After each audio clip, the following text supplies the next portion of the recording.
Bleak House by Charles Dickens. Chapter 21. The Smallweed Family. In a rather ill-favoured and ill-savoured neighbourhood, though one of its rising grounds bears the name of Mount Pleasant, the elfin Smallweed, christened Bartholomew, and known on the domestic hearth as Bart, passes that limited portion of his time on which the office and its contingencies have no claim. He dwells in a little narrow street, always solitary, shady, and sad, closely bricked in on all sides like a tomb, but where there yet lingers the stump of an old forest tree, whose flavour is about as fresh and natural as the smallweed smack of youth. There has been only one child in the Smallweed family for several generations. Little old men and women there have been, but no child, until Mr. Smallweed's grandmother, now living, became weak in her intellect and fell, for the first time, into a childish state. With such infantine graces as a total want of observation, memory, understanding, and interest, and an eternal disposition to fall asleep over the fire and into it, Mr. Smallweed's grandmother has undoubtedly brightened the family. Mr. Smallweed's grandfather is likewise of the party. He is in a helpless condition as to his lower, and nearly so as to his upper, limbs, but his mind is unimpaired. It holds, as well as it ever held, the first 4 rules of arithmetic and a certain small collection of the hardest facts. In respect of ideality, reverence, wonder, and other such phrenological attributes, it is no worse off than it used to be. Everything that Mr. Smallweed's grandfather ever put away in his mind was a grub at first, and is a grub at last. In all his life he has never bred a single butterfly. The father of this pleasant grandfather of the neighbourhood of Mount Pleasant was a horny-skinned, 2-legged, money-getting species of spider, who spun webs to catch unwary flies and retired into holes until they were entrapped. The name of this old pagan's god was Compound Interest. He lived for it, married it, died of it. Meeting with a heavy loss in an honest little enterprise in which all the loss was intended to have been on the other side, he broke something necessary to his existence, therefore it couldn't have been his heart, and made an end of his career. As his character was not good, and he had been bred at a charity school in a complete course, according to question and answer of those ancient people the Amorites and Hittites, he was frequently quoted as an example of the failure of education. His spirit shone through his son, to whom he had always preached of going out early in life, and whom he had made a clerk in a sharp scrivener's office at 12 years old. There the young gentleman improved his mind, which was of a lean and anxious character, and developing the family gifts, gradually elevated himself into the discounting profession. Going out early in life and marrying late, as his father had done before him, he too begat a lean and anxious-minded son, who in his turn, going out early in life and marrying late, became the father of Bartholomew and Judith Smallweed, twins. During the whole time consumed in the slow growth of this family tree, the house of Smallweed, always early to go out and late to marry, has strengthened itself in its practical character, has discarded all amusements, discountenanced all story-books, fairy tales, fictions, and fables, and banished all levities whatsoever. Hence the gratifying fact that it has had no child born to it, and that the complete little men and women whom it has produced have been observed to bear a likeness to old monkeys, with something depressing on their minds. At the present time, in the dark little parlour, certain feet below the level of the street, a grim, hard, uncouth parlour, only ornamented with the coarsest of baize table-covers and the hardest of sheet-iron tea-trays, and offering in its decorative character no bad allegorical representation of Grandfather Smallweed's mind. Seated in 2 black horsehair porter's chairs, one on each side of the fireplace, the superannuated Mr. and Mrs. Smallweed while away the rosy hours. On the stove are a couple of trivets for the pots and kettles, which it is Grandfather Smallweed's usual occupation to watch, and projecting from the chimney-piece between them is a sort of brass gallows for roasting, which he also superintends when it is in action. Under the venerable Mr. Smallweed's seat, and guarded by his spindle legs, is a drawer in his chair, reported to contain property to a fabulous amount. Beside him is a spare cushion with which he is always provided, in order that he may have something to throw at the venerable partner of his respected age whenever she makes an allusion to money, a subject on which he is particularly sensitive. "And where's Bart?" Grandfather Smallweed inquires of Judy, Bart's twin sister. "He ain't come in yet," says Judy. "It's his tea time, isn't it?" "No." "How much do you mean to say it wants, then?" 10 minutes. "Hey?" 10 minutes, loud on the part of Judy. "Oh," says Grandfather Smallweed. 10 minutes. Grandmother Smallweed, who has been mumbling and shaking her head at the trivets, hearing figures mentioned, connects them with money, and screeches like a horrible old parrot without any plumage. 10 £10 notes." Grandfather Smallweed immediately throws the cushion at her. "Drat you, be quiet," says the good old man. The effect of this act of ejaculation is twofold. It not only doubles up Mrs. Smallweed's head against the side of her porter's chair, and causes her to present, when extricated by her granddaughter, a highly unbecoming state of cap, but the necessary exertion recoils on Mr. Smallweed himself, whom it throws back into his porter's chair like a broken puppet. The excellent old gentleman being at these times a mere clothes-bag with a black skull-cap on the top of it, does not present a very animated appearance until he has undergone the two operations at the hands of his granddaughter, of being shaken up like a great bottle and poked and punched like a great bolster. Some indication of a neck being developed in him by these means, he and the sharer of his life's evening, again fronting one another in their two porters' chairs like a couple of sentinels long forgotten on their post by the black sergeant, Death. Judy the twin is worthy company for these associates. She is so indubitably sister to Mr. Smallweed the younger that the two kneaded into one would hardly make a young person of average proportions, while she so happily exemplifies the before-mentioned family likeness to the monkey tribe that, attired in a spangled robe and cap, she might walk about the table-land on the top of a barrel-organ without exciting much remark as an unusual specimen. Under existing circumstances, however, she is dressed in a plain, spare gown of brown stuff.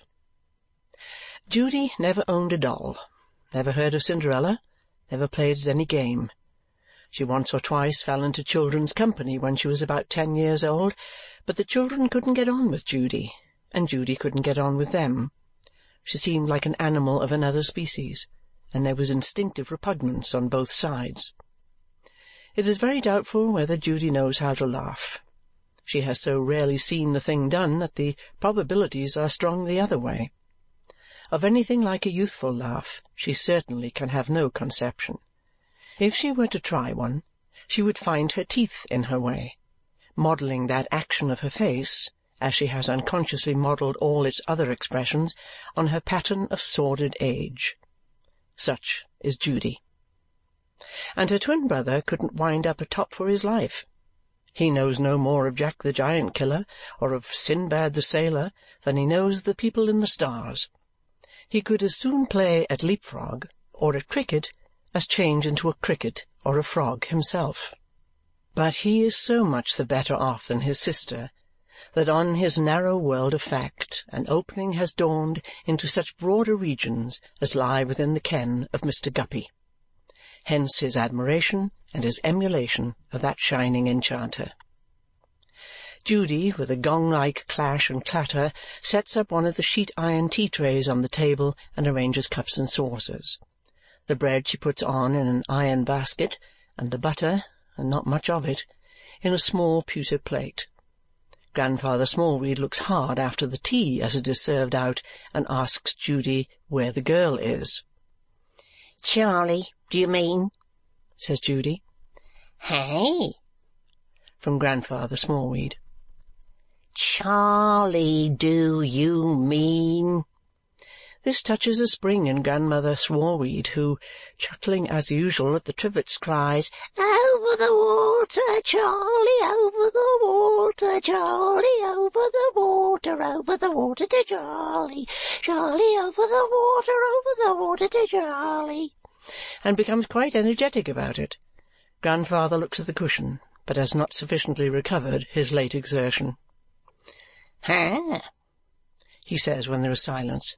"If that's her name, she eats a deal. It would be better to allow her for her keep." Judy, with her brother's wink, shakes her head and purses up her mouth into no without saying it. "No?" returns the old man. "Why not?"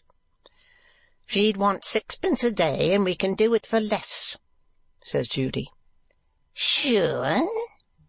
Judy answers with a nod of deepest meaning, and calls, as she scrapes the butter on the loaf with every precaution against waste, and cuts it into slices. "You, Charley, where are you?" Timidly obedient to the summons, a little girl in a rough apron and a large bonnet, with her hands covered with soap and water and a scrubbing-brush in one of them, appears and curtsies. "What work are you about now?" says Judy, making an ancient snap at her like a very sharp old beldame. "I'm a-cleaning the upstairs back room, miss," replies Charley. "Mind you do it thoroughly, and don't loiter. Shirking won't do for me. Make haste. Go along," cries Judy with a stamp upon the ground. "You girls are more trouble than you're worth by half." On this severe matron, as she returns to her task of scraping the butter and cutting the bread, falls the shadow of her brother, looking in at the window, for whom, knife and loaf in hand, she opens the street door. "Aye, aye, Bart," says Grandfather Smallweed. "Here you are, eh?" "Here I am," says Bart. "Been along with your friend again, Bart?" Small nods. "Dining at his expense, Bart?" Small nods again. "That's right.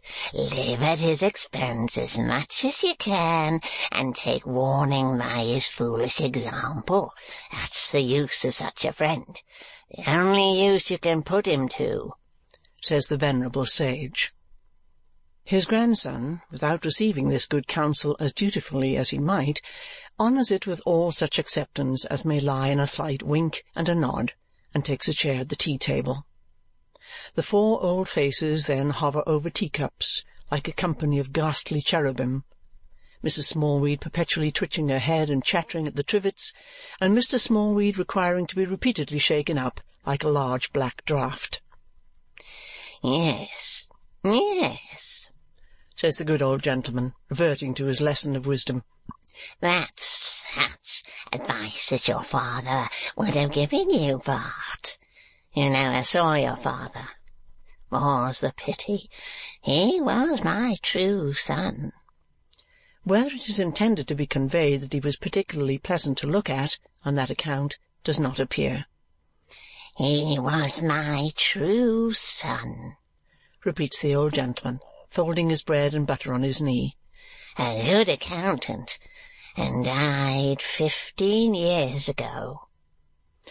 Mrs. Smallweed, following her usual instinct, breaks out with, £1,500, £1,500 in a black box, £1,500 locked up, £1,500 put away and hid.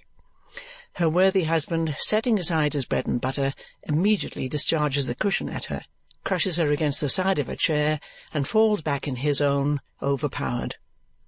His appearance, after visiting Mrs. Smallweed with one of these admonitions, is particularly impressive and not wholly prepossessing. Firstly, because the exertion generally twists his black skull-cap over one eye and gives him an air of goblin rakishness, secondly because he mutters violent imprecations against Mrs. Smallweed, and thirdly because the contrast between those powerful expressions and his powerless figure is suggestive of a baleful old malignant who would be very wicked if he could. All this, however, is so common in the Smallweed family circle that it produces no impression. The old gentleman is merely shaken and has his internal feathers beaten up, the cushion is restored to its usual place beside him, and the old lady, perhaps with her cap adjusted and perhaps not, is planted in her chair again, ready to be bowled down like a ninepin. Some time elapses in the present instance before the old gentleman is sufficiently cool to resume his discourse, and even then he mixes it up with several edifying expletives, addressed to the unconscious partner of his bosom, who holds communication with nothing on earth but the Trivets, as thus. If your father, Bart, had lived longer, he might have been worth a deal of money, you brimstone chatterer. But just as he was beginning to build up the house that he had been making the foundations for through many a year, you jade of a magpie, jackdaw and Poll Parrot, what do you mean? He took ill and died of a low fever, always being a sparing and a spare man, full of business care. I should like to throw a cat at you instead of a cushion, and I will too if you make such a confounded fool of yourself. And your mother, who was a prudent woman as dry as a chip, just dwindled away like touchwood after you and Judy were born.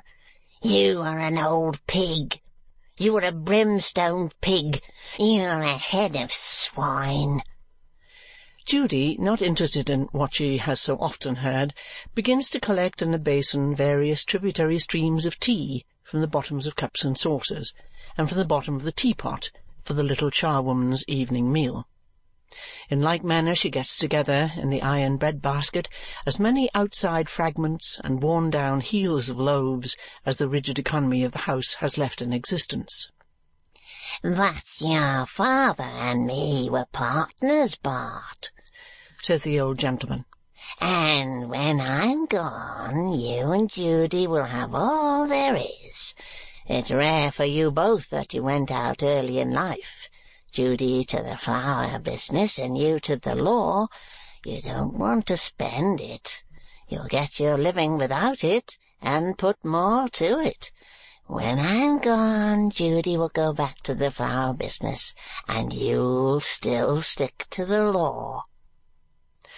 One might infer from Judy's appearance that her business rather lay with the thorns than the flowers, but she has in her time been apprenticed to the art and mystery of artificial flower-making. A close observer might perhaps detect, both in her eye and her brother's, when their venerable grandsire anticipates his being gone, some little impatience to know when he may be going, and some resentful opinion that it is time he went. "Now, if everybody has done," says Judy, completing her preparations, "I'll have that girl into her tea. She would never leave off as she took it by herself in the kitchen." Charley is accordingly introduced, and under a heavy fire of eyes sits down to a basin and a druidical ruin of bread and butter. In the active superintendence of this young person, Judy Smallweed appears to attain a perfectly geological age and to date from the remotest periods. Her systematic manner of flying at her and pouncing on her, with or without pretence, whether or no, is wonderful, evincing an accomplishment in the art of girl-driving seldom reached by the oldest practitioners. "Now, don't stare about you all the afternoon," cries Judy, shaking her head and stamping her foot as she happens to catch the glance which has been previously sounding the basin of tea. "But take your victuals and get back to your work." "Yes, miss," says Charley. "Don't say yes," returns Miss Smallweed, "for I know what you girls are. Do it without saying it, and then I may begin to believe you." Charley swallows a great gulp of tea in token of submission, and so disperses the druidical ruins that Miss Smallweed charges her not to gormandize, which, "in you girls," she observes, "is disgusting." Charley might find some more difficulty in meeting her views on the general subject of girls but for a knock at the door. "See who it is, and don't chew when you open it," cries Judy. The object of her attentions withdrawing for the purpose, Miss Smallweed takes that opportunity of jumbling the remainder of the bread and butter together and launching 2 or 3 dirty teacups into the ebb tide of the basin of tea as a hint that she considers the eating and drinking terminated. "Now, who is it, and what's wanted?" says the snappish Judy. It is one Mr. George, it appears. Without other announcement or ceremony, Mr. George walks in. "Phew!" says Mr. George. "You are hot here? Always a fire, eh? Well, perhaps you do right to get used to one." Mr. George makes the latter remark to himself as he nods to Grandfather Smallweed. "Oh, it's you!" cries the old gentleman. "Howdy-do, howdy-do." "Middlin'," replies Mr. George, taking a chair. "Your granddaughter I have had the honour of seeing before. My service to you, miss." "This is my grandson," says Grandfather Smallweed. "You haven't seen him before. He is in the law, and not much at home." "My service to him, too. He is like his sister. He is very like his sister. He is devilish like his sister," says Mr. George, laying a great and not altogether complimentary stress on his last adjective. "And how does the world use you, Mr. George?" Grandfather Smallweed inquires, slowly rubbing his legs. "Pretty much as usual, like a football." He is a swarthy brown man of 50, well-made and good-looking, with crisp dark hair, bright eyes, and a broad chest. His sinewy and powerful hands, as sunburnt as his face, have evidently been used to a pretty rough life. What is curious about him is that he sits forward on his chair as if he were, from long habit, allowing space for some dress or accoutrements that he has altogether laid aside. His step, too, is measured and heavy, and would go well with a weighty clash and jingle of spurs. He is close-shaved now, but his mouth is set as if his upper lip had been for years familiar with a great moustache, and his manner of occasionally laying the open palm of his broad brown hand upon it is to the same effect. Altogether, one might guess Mr. George to have been a trooper once upon a time. A special contrast Mr. George makes to the Smallweed family. Trooper was never yet billeted upon a household more unlike him. It is a broadsword to an oyster-knife.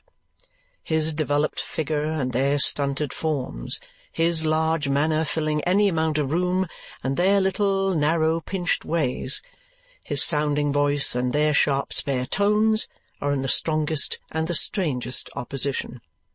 As he sits in the middle of the grim parlour, leaning a little forward, with his hands upon his thighs and his elbows squared, he looks as though, if he remained there long, he would absorb into himself the whole family and the whole 4-roomed house, extra little back kitchen and all. "Do you rub your legs to rub life into 'em?" he asks of Grandfather Smallweed after looking round the room. "Why, it's partly a habit, Mr. George, and yes, it partly helps the circulation," he replies. "The circulation," repeats Mr. George, folding his arms upon his chest and seeming to become 2 sizes larger. "Not much of that, I should think." "Truly I am old, Mr. George," says Grandfather Smallweed, "but I can carry my years. I'm older than her," nodding at his wife, "and see what she is. You're a brimstone chatterer," with a sudden revival of his late hostility. "Unlucky old soul," says Mr. George, turning his head in that direction. "Don't scold the old lady. Look at her here, with her poor cap half off her head, and her poor hair all in a muddle. Hold up, ma'am. That's better. There we are. Think of your mother, Mr. Smallweed. says Mr. George, coming back to his seat from assisting her, "if your wife an't enough." "I suppose you were an excellent son, Mr. George," the old man hints with a leer. The colour of Mr. George's face rather deepens as he replies, "Why, no, I wasn't." "I am astonished at it." "So am I. I ought to have been a good son. I think I meant to have been one, but I wasn't. I was a thundering bad son. That's the long and the short of it, and never was a credit to anybody." "Surprising!" cries the old man. "However," Mr. George resumes, "the less said about it, the better now. Come, you know the agreement. Always a pipe out of the 2 months' interest. Bosh! It's all correct. You needn't be afraid to order the pipe. Here's the new bill, and here's the 2 months' interest money, and a devil and all of a scrape it is to get it together in my business."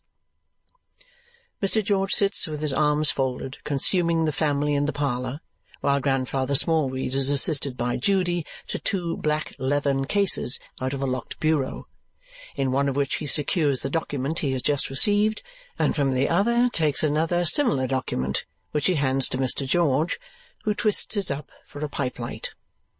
As the old man inspects, through his glasses, every upstroke and downstroke of both documents before he releases them from their leathern prison, and as he counts the money 3 times over and requires Judy to say every word she utters at least twice, and is as tremulously slow of speech and action as it is possible to be, this business is a long time in progress.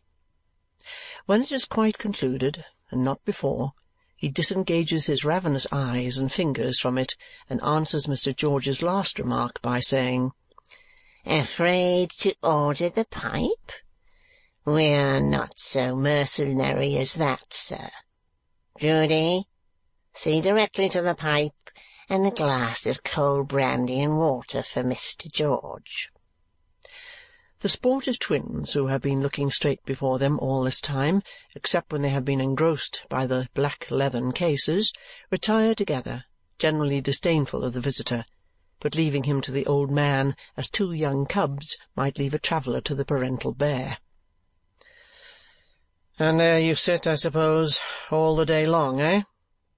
says Mr. George with folded arms. "Just so, just so." The old man nods. "And don't you occupy yourself at all?" "I watch the fire, and the boiling, and the roasting." "When there is any," says Mr. George with great expression. "Just so, when there is any." "Don't you read, or get read to?" The old man shakes his head with sharp, sly triumph. "No, no, we've never been readers in our family. It don't pay. Stuff, idleness, folly. No, no." "There's not much to choose between your 2 states," says the visitor in a key too low for the old man's dull hearing as he looks from him to the old woman and back again. "I say," in a louder voice. "I hear you." "You'll sell me up at last, I suppose, when I am a day in arrear?" "My dear friend," cries Grandfather Smallweed, stretching out both hands to embrace him. "never, never, my dear friend. But my friend in the city that I got to lend you the money, he might." "Oh, you can't answer for him?" says Mr. George, finishing the inquiry in his lower key with the words, "You lying old rascal." "My dear friend, he is not to be depended on. I wouldn't trust him. He will have his bond, my dear friend." "Devil doubt him," says Mr. George.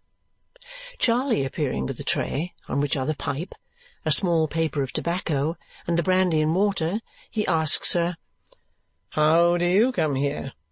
You haven't got the family face." "I goes out to work, sir." returns Charley. The trooper, if trooper he be or have been, takes her bonnet off with a light touch for so strong a hand and pats her on the head. "You give the house almost a wholesome look. It wants a bit of youth as much as it wants fresh air." Then he dismisses her, lights his pipe, and drinks to Mr. Smallweed's friend in the city, the one solitary flight of that esteemed old gentleman's imagination. "So, you think he might be hard upon me, eh?" "I think he might. I'm afraid he would. I have known him do it," says Grandfather Smallweed incautiously, 20 times. Incautiously, because his stricken better-half, who has been dozing over the fire for some time, is instantly aroused and jabbers, £20,000, 20 £20 notes in a money box, 20 guineas, 20 million, 20%, 20, and is then cut short by the flying cushion, which the visitor, to whom this singular experiment appears to be a novelty, snatches from her face as it crushes her in the usual manner. "You're a brimstone idiot.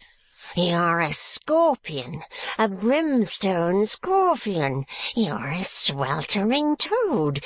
You're a chattering, clattering broomstick witch that ought to be burnt," gasps the old man, prostrate in his chair. "My dear friend, will you shake me up a little?" Mr. George, who has been looking first at one of them and then at the other, as if he were demented, takes his venerable acquaintance by the throat on receiving this request, and dragging him upright in his chair as easily as if he were a doll, appears in two minds whether or no to shake all future power of cushioning out of him and shake him into his grave. Resisting the temptation, but agitating him violently enough to make his head roll like a harlequin's, he puts him smartly down in his chair again and adjusts his skull-cap with such a rub that the old man winks with both eyes for a minute afterwards. "Oh, Lord!" gasps Mr. Smallweed. "That'll do. Thank you, my dear friend. That'll do. Oh, dear me, I'm out of breath. Oh, Lord!" And Mr. Smallweed says it not without evident apprehensions of his dear friend, who still stands over him looming larger than ever. The alarming presence, however, gradually subsides into its chair and falls to smoking in long puffs, consoling itself with the philosophical reflection, "The name of your friend in the city begins with a D, comrade, and you're about right respecting the bond." "Did you speak, Mr. George?" inquires the old man. The trooper shakes his head, and leaning forward with his right elbow on his right knee, and his pipe supported in that hand, while his other hand, resting on his left leg, squares his left elbow into a martial manner, continues to smoke. Meanwhile he looks at Mr. Smallweed with grave attention, and now and then fans the cloud of smoke away, in order that he may see him the more clearly. "I take it," he says, making just as much and as little change in his position as will enable him to reach the glass to his lips with a round, full action, "that I am the only man alive, or dead either, that gets the value of a pipe out of you."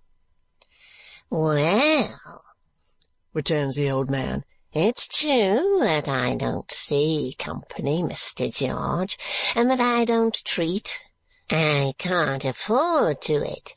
But as you, in your pleasant way, made your pipe a condition—" "Why, it's not for the value of it. That's no great thing. It was a fancy to get it out of you, to have something in for my money." "Ha! You're prudent. Prudent, sir," cries Grandfather Smallweed, rubbing his legs. "Very. I always was." Puff. "It's a sure sign of my prudence that I ever found the way here." Puff. "Also that I am what I am." Puff. I am well known to be prudent," says Mr. George, composedly smoking. "I rose in life that way." "Oh, don't be downhearted, sir. You may rise yet." Mr. George laughs and drinks. "Ha'n't you no relations now?" asked Grandfather Smallweed with a twinkle in his eyes. "Who would pay off this little principal, or who would lend you a good name or two that I could persuade my friend in the city to make you a further advance upon? 2 good names would be sufficient for my friend in the city. Ha'n't you no such relations, Mr. George?" Mr. George, still composedly smoking, replies, "If I had, I shouldn't trouble them. I've been trouble enough to my belongings in my day. It may be a very good sort of penitence in a vagabond who has wasted the best time of his life to go back then to decent people that he never was a credit to and live upon them, but it's not my sort. The best kind of amends, then, for having gone away is to keep away, in my opinion." "That's natural affection, Mr. George," hints Grandfather Smallweed. "For 2 good names, eh?" says Mr. George, shaking his head and still composedly smoking. "No, that's not my sort either." Grandfather Smallweed has been gradually sliding down in his chair since his last adjustment, and is now a bundle of clothes with a voice in it, calling for Judy. That houri appearing, shakes him up in the usual manner, and is charged by the old gentleman to remain near him, for he seems chary of putting his visitor to the trouble of repeating his late attentions. "Ha!" he observes when he is in trim again. "If you could have traced out the captain, Mr. George, it would have been the making of you. If when you first came here in consequence of our advertisement in the newspapers, when I say our, I'm alluding to the advertisements of my friend in the city, and 1 or 2 others who embark their capital in the same way, and are so friendly towards me as sometimes to give me a lift with my little pittance. If at that time you could have helped us, Mr. George, it would have been the making of you." "I was willing enough to be made, as you call it," says Mr. George, smoking not quite so placidly as before, for since the entrance of Judy he has been in some measure disturbed by a fascination, not of the admiring kind, which obliged him to look at her as she stands by her grandfather's chair. "But, on the whole, I'm glad I wasn't now." "Why, Mr. George, in the name of brimstone, why?" says Grandfather Smallweed with a plain appearance of exasperation. Brimstone apparently suggested by his eye lighting on Mrs. Smallweed in her slumber. "For 2 reasons, comrade." "And what 2 reasons, Mr. George? In the name of the—" "Of our friend in the city," suggests Mr. George, composedly drinking. "Aye, if you like. What 2 reasons?" "In the first place," returns Mr. George, but still looking at Judy as if she being so old and so like her grandfather, it is indifferent which of the 2 he addresses, "you gentlemen took me in. You advertised that Mr. Hawdon, Captain Hawdon, if you hold to the saying, once a captain, always a captain, was to hear of something to his advantage." "Well?" returns the old man shrilly and sharply. "Well," says Mr. George, smoking on, "it wouldn't have been much to his advantage to have been clapped into prison by the whole bill and judgment trade of London." "How do you know that? Some of his rich relations might have paid his debts or compounded for him. Besides, he had taken us in. He owed us immense sums all round. I would sooner have strangled him than had no return. If I sit here thinking of him," snarls the old man, holding up his impotent 10 fingers, I want to strangle him now." And in a sudden access of fury he throws the cushion at the unoffending Mrs. Smallweed, but it passes harmlessly on one side of her chair.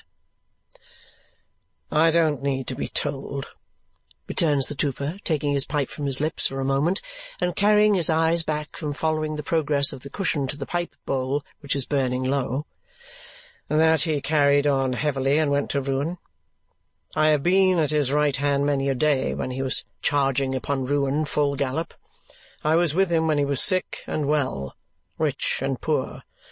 I laid this hand upon him after he had run through everything and broken down everything beneath him, when he held a pistol to his head." "I wish he had let it off," says the benevolent old man, "and blown his head into as many pieces as he owed pounds." "That would have been a smash indeed," returns the trooper coolly. "Anyway, he had been young, hopeful, and handsome in the days gone by, and I am glad I never found him when he was neither, to lead to a result so much to his advantage. That's reason number one." "I hope number two's as good," snarls the old man. "Why, no. It's more of a selfish reason. If I had found him, I must have gone to the other world to look. He was there." "How do you know he was there?" "He wasn't here." "How do you know he wasn't here?" "Don't lose your temper as well as your money," says Mr. George, calmly knocking the ashes out of his pipe. "He was drowned long before. I'm convinced of it. He went over a ship's side. Whether intentionally or accidentally, I don't know. Perhaps your friend in the city does.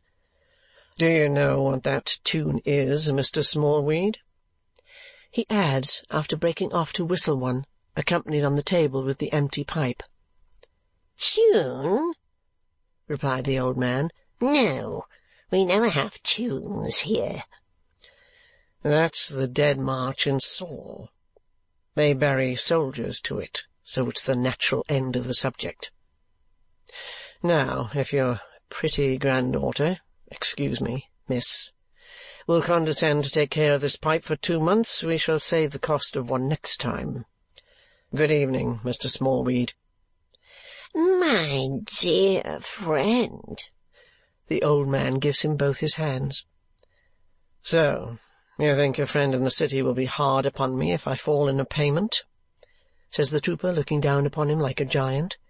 "My dear friend, I'm afraid he will," returns the old man, looking up at him like a pygmy. Mr. George laughs, and with a glance at Mr. Smallweed and a parting salutation to the scornful Judy, strides out of the parlour, clashing imaginary sabres and other metallic appurtenances as he goes. "You're a damned rogue," says the old gentleman, making a hideous grimace at the door as he shuts it. "But I'll lime you. You dog, I'll lime you." After this amiable remark, his spirit soars into those enchanting regions of reflection which its education and pursuits have opened to it, and again he and Mrs. Smallweed while away the rosy hours, two unrelieved sentinels, forgotten, as aforesaid, by the black sergeant. While the twain are faithful to their post, Mr. George strides through the streets with a massive kind of swagger and a grave enough face. It is 8 o'clock now, and the day is fast drawing in. He stops hard by Waterloo Bridge and reads a playbill, decides to go to Astley's Theatre. Being there, is much delighted with the horses and the feats of strength, looks at the weapons with a critical eye, disapproves of the combats as giving evidences of unskilful swordsmanship, but is touched home by the sentiments. In the last scene, when the Emperor of Tartary gets up into a cart and condescends to bless the united lovers by hovering over them with the Union Jack, his eyelashes are moistened with emotion. The theatre over, Mr. George comes across the water again and makes his way to that curious region lying about the Haymarket and Leicester Square, which is a centre of attraction to indifferent foreign hotels and indifferent foreigners, racket courts, fighting men, swordsmen, foot-guards, old china, gaming-houses, exhibitions, and a large medley of shabbiness and shrinking out of sight. Penetrating to the heart of this region, he arrives by a court and a long whitewashed passage at a great brick building composed of bare walls, floors, roof rafters, and skylights, on the front of which, if it can be said to have any front, is painted George's Shooting Gallery, etc. Into George's Shooting Gallery, etc., he goes, and in it there are gaslights, partly turned off now, and 2 whitened targets for rifle shooting, and archery accommodation, and fencing appliances, and all necessaries for the British art of boxing. None of these sports or exercises being pursued in George's Shooting Gallery to-night, which is so devoid of company that a little grotesque man with a large head has it all to himself and lies asleep upon the floor. The little man is dressed something like a gunsmith, in a green baize apron and cap, and his face and hands are dirty with gunpowder and begrimed with the loading of guns. As he lies in the night before a glaring white target, the black upon him shines again. Not far off is the strong, rough, primitive table with a vice upon it at which he has been working.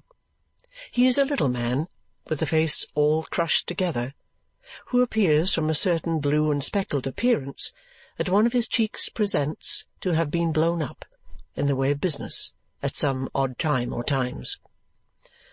"Phil," says the trooper in a quiet voice. "All right," cries Phil, scrambling to his feet. "Anything been doing?" "Flat as ever, so much swipes," says Phil. 5 dozen rifle and a dozen pistol. As to aim—" Phil gives a howl at the recollection. "Shut up shop, Phil." As Phil moves about to execute this order, it appears that he is lame, though able to move very quickly. On the speckled side of his face he has no eyebrow, and on the other side he has a bushy black one, which want of uniformity gives him a very singular and rather sinister appearance. Everything seems to have happened to his hands that could possibly take place, consistently with the retention of all the fingers, for they are notched and seamed and crumpled all over. He appears to be very strong, and lifts heavy benches about as if he had no idea what weight was. He has a curious way of limping round the gallery with his shoulder against the wall and tacking off at objects he wants to lay hold of instead of going straight to them, which has left a smear all round the 4 walls, conventionally called Phil's mark. This custodian of George's gallery, in George's absence, concludes his proceedings, when he has locked the great doors and turned out all the lights but one, which he leaves to glimmer, by dragging out from a wooden cabin in a corner 2 mattresses and bedding. These being drawn to opposite ends of the gallery, the trooper makes his own bed, and Phil makes his. "Phil," says the master, walking towards him without his coat and waistcoat, and looking more soldierly than ever in his braces, "you were found in a doorway, weren't you?" "Gutter," says Phil. "Watchman tumbled over me." "Then vagabondizing came natural to you from the beginning?" "As natural as possible," says Phil. "Good night." "Good night, governor." Phil cannot even go straight to bed, but finds it necessary to shoulder round 2 sides of the gallery and then tack off at his mattress. The trooper, after taking a turn or 2 in the rifle distance and looking up at the moon now shining through the skylights, strides to his own mattress by a shorter route and goes to bed too. End of chapter 21.